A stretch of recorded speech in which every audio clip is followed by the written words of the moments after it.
चलिए बच्चों, हम JHL का सप्लीमेंट पार्ट पढ़ रहे हैं, ठीक है। तो सप्लीमेंट किसकी पढ़ रहे हैं? एग्जीक्यूटिव न्यू सिलेबस JHL का, जो कि दिसंबर में लगने वाला है। चलिए बच्चों, JHL में कुछ ज़्यादा चेंजेस नहीं आए हैं, बस लेसन 6 में आए हैं। लेसन 6 इसकी बात करता है टॉट की। बच्चों याद करो, जब हमने टॉट चैप्टर स्टार्ट किया था, उसका इंट्रोडक्शन पढ़ा था कि टॉट का मतलब क्या होता है, सिविल रॉन्ग होता है, फ्रिंज वर्ड्स है वगैरह वगैरह, ठीक है। तो इन्होंने कुछ नहीं, बेटर अंडरस्टैंडिंग के लिए ये पैराज डाल दिए हैं जो कि इतने इम्पॉर्टेंट नहीं है, ठीक है। तो फर्स्ट पैराग्राफ पूरा स्किप होगा, ठीक है। चलिए सेकंड पैराग्राफ फिर भी थोड़ा सा रीड करेंगे। सेकंड पैराग्राफ क्या बोलता है? जो जस्टिस की बात की है, regarded as one of the greatest concern of the mankind on this planet. बच्चों जस्टिस हर किसी को मिलना चाहिए।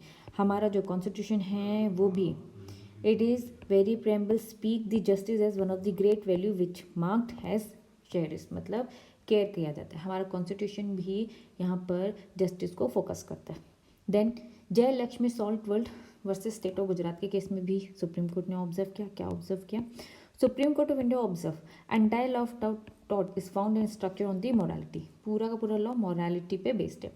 नो वन हैज़ राइट, कोई भी किसी को है ना इंजुरी नहीं पहुंचा सकता, चाहे वो इंटेंशनली हो चाहे वो इनोसेंटली, ठीक है। तो ये पहला, इसमें इम्पॉर्टेंट ये नहीं है, इम्पॉर्टेंट यहाँ पे है थोड़ी बहुत चीज़ें, ठीक है। बच्चों याद करो, हमने vicarious liability of the state पढ़ा है, तो पढ़ चुके हैं। ये अमेंडमेंट नहीं है, बस बेटर अंडरस्टैंडिंग के लिए कुछ केसेस ऐड किए। अगर आपको याद होगा विकेरियस लायबिलिटी, ठीक है, तो विकेरियस लायबिलिटी में जब हमने टॉट चैप्टर पढ़ा था, तो टॉट चैप्टर में हम अच्छे से पढ़ते थे कि जब इंग्लैंड की बात की जाएगी, एक मिनट निकाल लेते बच्चों, इंग्लैंड के केस में पोजीशन इंडिया के केस में उन्होंने साफ बोल रखा है, सोवर्जिन फंक्शन होगा तो state is not liable, non sovereign function होगा तो स्टेट इज़ लाइबल। तो बच्चों इसी कॉन्सेप्ट को उन्होंने केसेस के थ्रू समझाया है। तो चलिए यहाँ पे क्या लिखा है, इन्होंने कहा जैसे जैसे हमारा सोसाइटी बहुत ज़्यादा मॉडर्नाइज होता जा रहा है, हमारा स्टेट के साथ, गवर्नमेंट के साथ सिटीजन का इंटरेक्शन भी बहुत होता जा रहा है। इंटरेक्शन हो रहा है तो ज़्यादा सच इंटरेक्शन के कारण लीगल प्रॉब्लम्स भी आ रही है। तो उन लीगल प्रॉब्लम का सॉल्यूशन क्या है? तो सॉल्यूशन बच्चों वही है जो हमने पढ़ा, स्टेट कब लायबल और कब नहीं होगा। सोवर्जिन फंक्शन के लिए नहीं होगा, नॉन सोवर्जिन के लिए होगा। इसके लिए उन्होंने यहाँ पे 2 लैंडमार्क केस दे रखे हैं। एक है राजस्थान वर्सेस विद्यावती, प्लीज़ इस लैंडमार्क केस का नाम याद रखना। देन दूसरा क्या है बच्चों? दूसरा केस है Kasturi Lal versus state of UP. इन 2 केस को समझाया है पूरे के पूरे पेजेस में, बाकी कुछ नहीं है, इधर उधर की बातें कर रखी है, बाकी सब इरेलेवेंट। तो बस इस केस को रीड करेंगे, बस इसमें इतना इंपॉर्टेंट है, बाकी कुछ भी नहीं। तो आ जाओ केस को रीड करते हैं शॉर्ट फॉर्म में।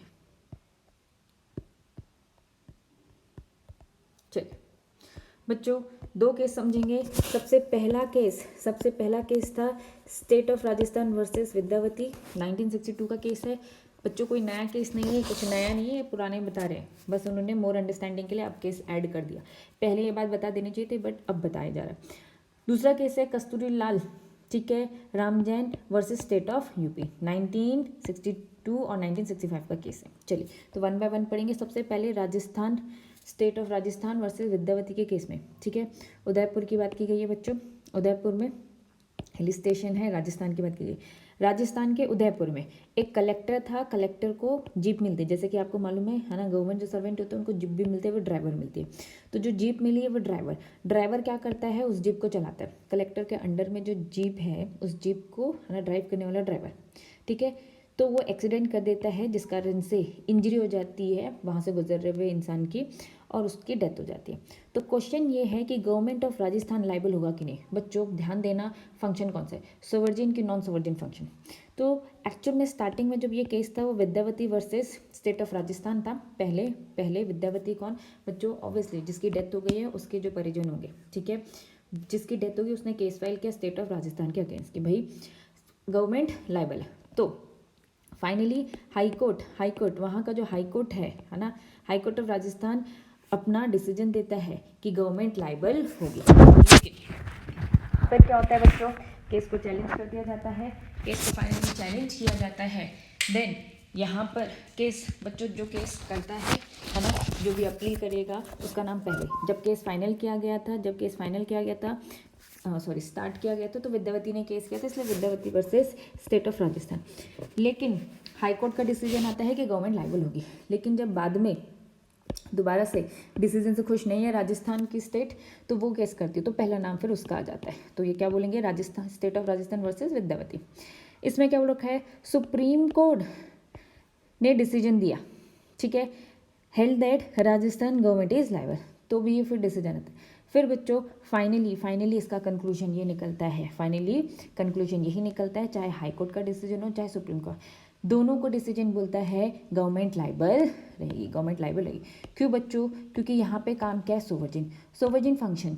गाड़ी बच्चों कोई भी चला रहा है, कलेक्ट्रेट हमारा क्या है, गवर्नमेंट सर्वेंट है, उसके अंडर में जो जीप चला रहा है, वो जीप चलाने वाला काम क्या है, सोवर्जिन फंक्शन है, ठीक है। सोवर्जिन फंक्शन से हमारा मतलब है, नॉन सोवर्जिन फंक्शन है। सोवर्जिन फंक्शन से हमारा मतलब क्या है बच्चों, हम ये कॉन्सेप्ट कहाँ पढ़ चुके हैं, जब हमने विकेरियस लायबिलिटी पढ़ी। सोवर्जिन फंक्शन साफ साफ बोलता है, sovereign function government means function which can be carried out only by the government. क्या वो जीप चलाने वाला काम गवर्नमेंट बंदा भी कर सकता है, नॉन गवर्नमेंट बंदा भी, तो अगर वो काम नॉन गवर्नमेंट सर्वेंट भी कर सकता है, तो वो सोवर्जिन फंक्शन नहीं कहलाया जाएगा, वो एक नॉन सोवर्जिन फंक्शन है। जीप चलाने वाला काम नॉन सोवर्जिन फंक्शन है, तो इसलिए नॉन सोवर्जिन फंक्शन के लिए गवर्नमेंट लायबल है। दूसरा केस पढ़ते हैं, कस्तूरी लाल का केस।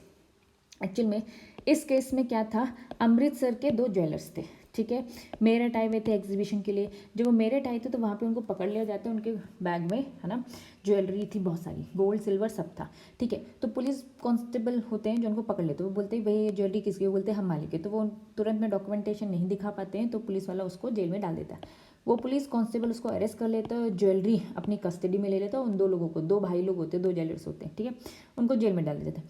नेक्स्ट डे प्रूफ कर दिया जाता है कि वो इनोसेंट है, ज्वेलरी उन्हीं की थी और वो एग्जीबिशन के लिए आए थे। देन फाइनली उनको रिलीज़ किया जाता है और रिटर्न कर दी जाती है। लेकिन रिटर्न क्या किया जाता है, ओनली सिल्वर, गोल्ड नहीं, बस चांदी दी जाती है। क्यों गोल्ड नहीं दिया जाता, एक्चुअल में जिस कांस्टेबल ने उनको अरेस्ट किया था वो कांस्टेबल वेंट टू पाकिस्तान, भाग जाते हैं वो गोल्ड लेकर। तो अब क्वेश्चन ये आता है गवर्नमेंट लायबल होगी क्या, तो इलाहाबाद हाई कोर्ट का डिसीजन आता है गवर्नमेंट लायबल नहीं होगी। बच्चों पुलिस का काम सोवर्जिन फंक्शन है कि नॉन सोवर्जिन, वो सोवर्जिन फंक्शन है। जीप चलाने वाला काम एक प्राइवेट पर्सन भी कर सकता है, लेकिन पुलिस का काम एक प्राइवेट पर्सन नहीं कर सकता, तो मतलब कि ये सोवर्जिन फंक्शन है। सोवर्जिन फंक्शन के लिए गवर्नमेंट लायबल नहीं रहेगी। क्यों बच्चों, जो भी सोवर्जिन फंक्शन है वो गुड फेथ में किया जाता है ना। पुलिस ऑफिसर ये कर सकते हैं, जो भागा हुआ कांस्टेबल है उसको पकड़ेंगे और ज्वेलरी मिलेगी तो दे देंगे, लेकिन वो उस कंपनसेशन देने के लिए लायबल नहीं रहेंगे, क्योंकि जो भी काम किया जा रहा है गुड फेथ में किया जा रहा है, हालांकि गलती उन्हीं की है, ठीक है। तो बस ये ध्यान रखना, ये दो लैंडमार्क केस, दैट्स इट बच्चों।